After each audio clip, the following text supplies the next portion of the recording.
Coach, not a ton of minutes from Jokic and Jeremy Grant in the preseason. I'm sure you've seen a lot of them at practice. What have you noticed from those guys, and how well do you feel like they've meshed at this point?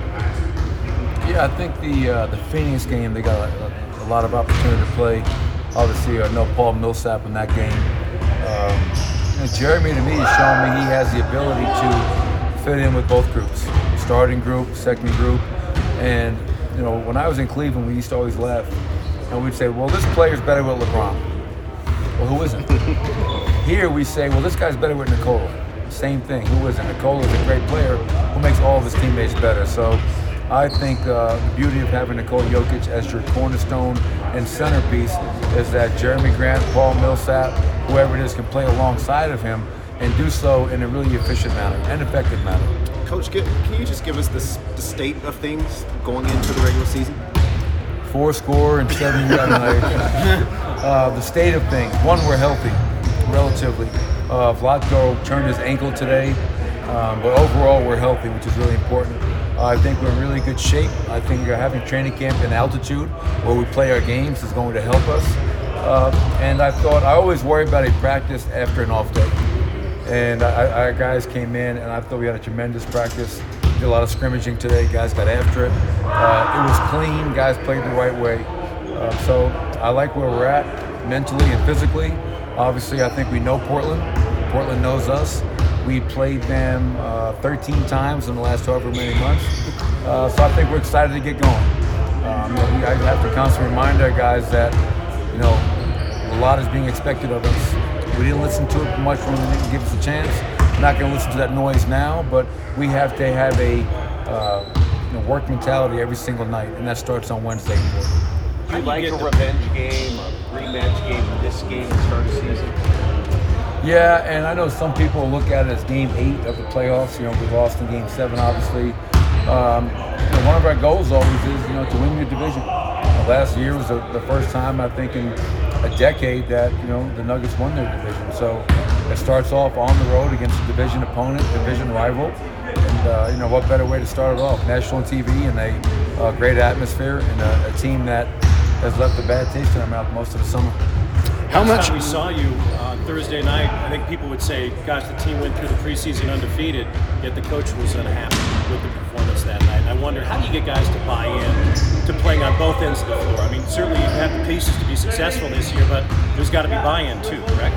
Yeah, and we had it last year, and there's a big reason that we had the success that we had. My 4 years here, we've been a top 10 offense every season, and we've been a bottom 10 defense. Last year, we made a jump because we finally took our defense into the top 10. So yeah, I wasn't happy after that game.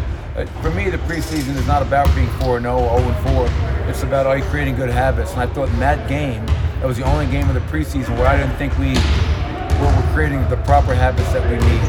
So yeah, I was probably a little disappointed for a preseason game, but our guys understand. I'm a competitor, and if we're serious about doing the things that we talk about, you have to live it every day. I don't want to talk about it, I want to be about it, and I don't think that game was an example of us doing it to the standard and level that we need to. I think a week or two ago you were saying that you were very confident that Monte was going to have a big year, coming off a big work summer. What have you seen this preseason that sort of underscores that? Well, he had a great offseason. The guy was here more than anybody. Put so much time into his game. I think what motivated Monte was obviously in the playoffs, he struggled. And, that's not unheard of. It's not like it doesn't happen to most young guys. He just played his first NBA season, played almost all 82 games, and then I think he was just dog tired when we got to the playoffs.